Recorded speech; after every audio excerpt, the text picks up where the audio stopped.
What's good, everybody? Today we will be reacting to a infographic show video. This one's called the SCP Foundation Explained.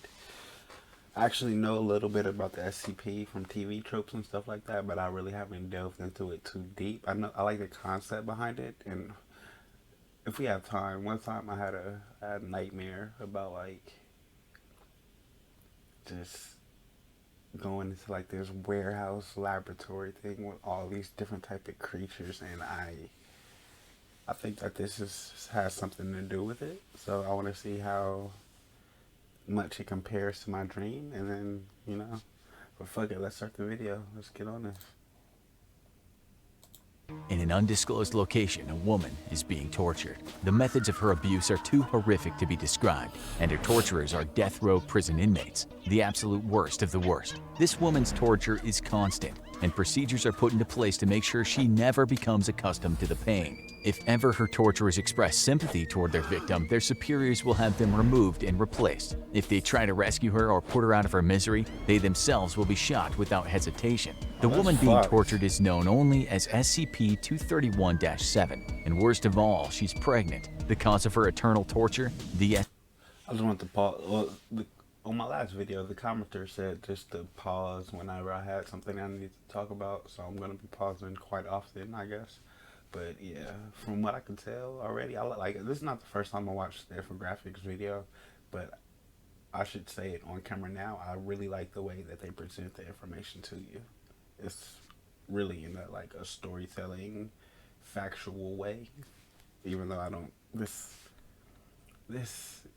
well, it could be real. So I was gonna say it wasn't, but it could be. You never know. SCP Foundation, and you'll be shocked to learn that when all is said and done, these are the good guys. Because if they ever stop their brutal treatment of SCP-231-7, a treatment codenamed Procedure 110 Montauk, she'll give birth to a creature that will destroy the world as we know it. This is just one of the many examples of the objects and entities under the watchful eyes of the SCP Foundation, a mysterious group that strives to achieve greater good by any means necessary, and we do mean any. What you're about to hear is above classified, and be warned, what is heard can never be unheard, unless of course the Foundation gets its hands on you. So what is the SCP Foundation? I have to say, this is a terrific concept. I forgot where it was invented, but whoever invented this and whoever expanded upon it, doing a great job. In the most basic sense, the group's mission statement is right there in the SCP acronym. Secure, contain, protect. It's the task of the Foundation to, in their own words, contain anomalous objects, entities, and phenomena. Things that don't make sense, things that don't belong, things that simply don't fit in with our perception of reality, and some things that pose an existential threat to all human life. They refer to these contained anomalies as SCPs, each of which is accompanied by a number. This is a broad umbrella, as an SCP can range from benign or even actively helpful to downright apocalyptic if ever released. Much like the infamous Men in Black often reported by witnesses in connection with alien sightings, the Foundation works in secret to maintain a sense of normalcy at all costs, knowing the chaos it would cause if any of the anomalies they're harboring ever become public. Take for example SCP-500. To the untrained eye, the object is just an unassuming prescription pill bottle, the kind you'd see in medicine cabinets the world over. But the pills in this humble bottle are unlike any earthly medicine. They can cure quite literally anything, from cancer to a cold within 2 hours. But at the time of this writing, there are only 47 pills left. The power to cure all disease, a privilege denied to even the richest and most powerful in society. A veritable holy grail. Can you imagine the violence and horror that would break out in trying to obtain them if their existence ever became public? The SCP Foundation works in secret because the collective mind of society just couldn't handle the knowledge of what they're dealing with. They work with the approval of all world governments, effectively placing them above international law. Essentially, there is no human authority above the Foundation, because without the Foundation's work, there would be no humans left to govern. To understand the basic operations of this above top secret organization, we need to delve a little further. Well, I wanted to pause to say, is there any other movie or book or whatever other than Cabin in the Woods where it's like really inspired or very similar in concept to this? Because that I like movies and books that take place like in like a containment type of like, I know Control. Ooh, I could probably play Control, but yeah, but like a lot of I like the containment aspect of like fantasy things, like a fantasy prison, kind of like the Boys episode where there were like all those different superheroes in the fucking mental hospital. Like that's pretty cool, and I like to see more concepts like that. I should bring my dream into the concept, but it's fucking terrifying. Further into that secure, contain, protect slogan. Secure refers to the Foundation's practice of constant global surveillance and observation in order to detect and intercept anomalous activity before it can interact with civilians or rival groups. Contain involves preventing the effects or influence of the anomaly from spreading by either, in their own words, relocating, concealing, or dismantling such anomalies, or by suppressing or preventing public dissemination of knowledge thereof. The latter can involve practices such as using advanced chemical compounds or technologies to delete and then rewrite the memories of infected civilians, or even committing mass murder if necessary to cover their tracks. Damn. The SCP Foundation has in the past wiped out entire towns of innocent civilians to prevent dangerous information about the SCP spreading beyond their control. They can take lives at their own discretion and consider almost any crime to be permissible when the alternative is Armageddon. And finally, protect pertains to all operations meant to protect mankind from the SCPs, up to and including neutralizing and destroying them when possible. Some SCPs, such as the infamous SCP-682, a nigh indestructible genocidal reptilian, have proved to be almost impossible to destroy. Research is ongoing in many cases as the Foundation explores any and all possible methods of reducing the threat of more dangerous SCPs. In order to help them categorize the thousands of strange and horrifying anomalies under their watch, the Foundation has created a system that organizes the SCPs based on the difficulty of containing them. The first of the primary object classes is Safe, pertaining to SCPs that require little, if any, resources to safely and properly contain. Examples include the previously mentioned SCP-500 pill bottle and SCP-999, a benevolent blob of gelatinous orange matter. SCP-999 has a playful, almost dog-like personality and causes feelings of happiness and euphoria in whoever or whatever it touches. It's even been used by the Foundation as a pacification tool to reduce aggression in other SCPs. The second primary object class is Euclid, which refers to any anomaly that requires more resources to contain completely or where containment isn't always reliable.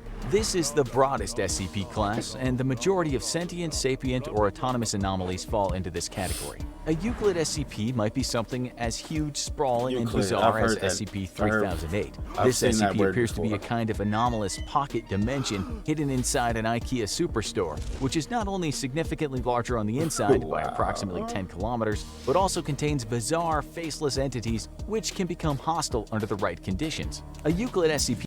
See, like, this is really hyping me up. I need a comic book about this. Like, this would be, like, great for, like, a 40-year running comic book. And like, can you imagine if Marvel was already on this, or, like, DC or something? They probably already are. Just, if you know anything about this, just comment it below. Because this is, like, getting my fucking nerd sensors, like, just exploding.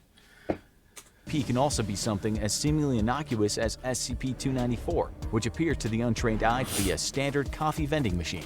However, unlike any other coffee machine, the input system on SCP-294 is a QWERTY keyboard. This SCP can manifest any liquid typed in on the keyboard, from standard drinks like coffee and beer to more esoteric compounds like sulfuric acid and disease-infected human blood.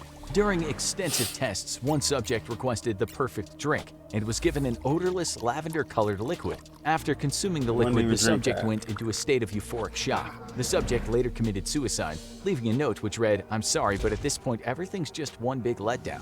Sadly, subjects dying during tests is not uncommon. The SCP Foundation essentially has limitless resources, including access to countless disposable workers and test subjects. And can you imagine if all this just broke out into the world? How different would the world be if all of this was just unleashed upon the earth? Like, fuck, so much shit would just change.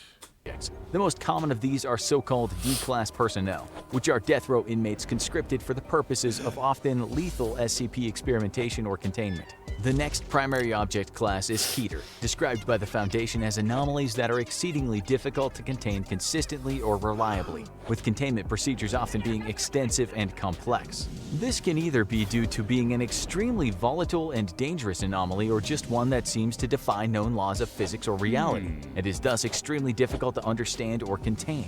The SCP Foundation has a vast number of secret facilities across the globe, and while the Keter-class SCPs are not nearly as common as the Euclid class, they consume a great deal more resources to safely contain. One particularly terrifying Keter-class SCP is SCP-354, colloquially known by the Foundation employees as the Blood Pond. This SCP is a large pool of non-biological red liquid discovered in North Canada that appears to be a kind of interdimensional primordial soup. What makes this SCP particularly hard to contain, as well as extremely frightening, is the fact that hostile entities periodically emerge from the pond and must be neutralized before they can escape the containment area. These entities have included a floating black sphere that can fire concentrated beams of deadly radiation, a 15-foot tall reptilian humanoid that seemed immune to gunfire, and a homicidal metallic humanoid. See, this is how you know so many different people have come together to create this, because this is just too much for one person to fucking create. Like, Stan Lee, George Lucas, they're great at what they do, but nothing that they have or have done would be as good as it is if it wasn't for other people to come. And they, so many different people you can tell have come together to make this, and it is just fucking fantastic to even listen to or read. Nicknamed the Terminator by Foundation personnel. The most highly classified primary object class of all is Thalmiel. Foundation immune to gunfire, and a homicidal metallic humanoid nicknamed floating black sphere that can fire concentrated beams of deadly radiation, a 15-foot tall reptilian humanoid that seemed immune to gunfire, and a homicidal metallic humanoid nicknamed the Terminator by Foundation personnel. The most highly classified primary object class of all is Thalmiel, which consists of SCPs used to contain other SCPs. This can range from SCP-7000-J, a book of Latin incantations bound in dinosaur skin that can summon various other entities, all the way to SCP-4006, which is the entire state of Massachusetts. Thalmiel-class SCPs are the most bizarre and esoteric of the anomalies dealt with by the Foundation, but thankfully, they often pose less of an active threat than many of the Euclid or Keter-class SCPs. Finally, as mentioned earlier, sometimes the SCP Foundation deems an anomaly too dangerous to contain and just needs to destroy it entirely. A terrifying example of a neutralized SCP, and a perfect illustration for just how strange and abstract the anomalies dealt with by the Foundation can be, is SCP-4991. This SCP manifested as a series of bizarre posts across a number of websites about an apocalyptic event that seemed to be occurring on a different layer of reality, and seemed to indicate that a kind of deadly parasitic and carnivorous insect was spreading like wildfire across the globe, causing death and destruction in their wake. The SCP Foundation neutralized SCP-4991 by tracking down, containing, and erasing all infected posts across the internet before it could spread too far. Who knows what would have happened if the Foundation hadn't intervened? As is often the case with SCPs, it's probably best just not to think about it. The actual structure of the SCP Foundation is surprisingly transparent, with personnel classification levels ranging from Class A to Class E. Class A personnel are considered vital to the strategic operations of the Foundation, and therefore are not allowed to be in direct contact in any way with any of the SCPs due to potential risks. Class B personnel are vital to local Foundation operations on SCP test sites and are only permitted to be in contact with SCPs deemed to be relatively safe. Class C personnel are field agents that have far more direct contact with the SCPs and often put themselves at great risk in doing so. Class D personnel, as previously mentioned, are— Just give me the show where we focus on CDs and E's or whatever with occasional A's and B's, and I will fucking love it. Essentially cannon fodder thrown into the jaws of death to discover more about the more dangerous anomalies on the SCP roster. And finally, Class E personnel are personnel that have been already exposed to the potentially dangerous effects of an unknown anomaly. Class E personnel are placed into quarantine until they're deemed fit to return to work or terminated, depending on the results of their observations. In terms of actual roles in the SCP Foundation, the top of the pyramid are the O5 Council members, Class A personnel who have total clearance and oversee all Foundation operations. Below them are Site Directors, who manage the various physical Foundation facilities across the globe. and report back to the O5 Council. On-site, researchers and containment specialists work together to better understand and combat the anomalies being housed at their particular facility. They're kept safe by the hard work of veteran security and tactical response officers ready to lay down their lives to prevent more dangerous SCPs from ever escaping and reaching developed areas. In the event that an SCP does breach containment and escape, or a new one is discovered, field operatives are dispatched by the Foundation to get the situation under control.